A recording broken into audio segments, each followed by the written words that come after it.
Lalo na 'pag Pinoy, sabi ng friend ko na seaman kaya totoo 'to. Guys, para lang maging patas sa mga paisano-paisano natin o mga kalahi nating mga Pilipino-Pilipino sa barko na nagloloko. Kahit sinong lahi guys, kahit sinong lahi, hindi lang Pilipino. As in talamak talaga. May kukwento ko sa inyo, merong isang Latina, taga El Salvador yata, saka isang Indiano. Yon, so, nagjowa sila dito, pero si etong pana, may asawa dun sa bansa nila. Tapos yung Latina, dalaga, pinatos niya yung may asawa, no? Ngayon, unang umuwi yung pana. Tapos itong si girl, naiwan. Then, pag uwi ng pana, sa kanya lang na pag na-discover na nabuntis siya. Ayun, di niya natapos yung kontrata niya.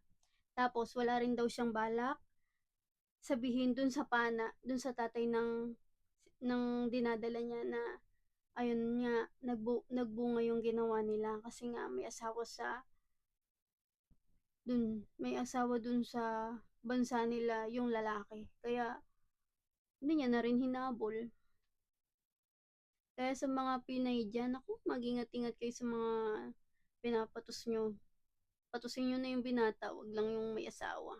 Luging lugi! Hoy!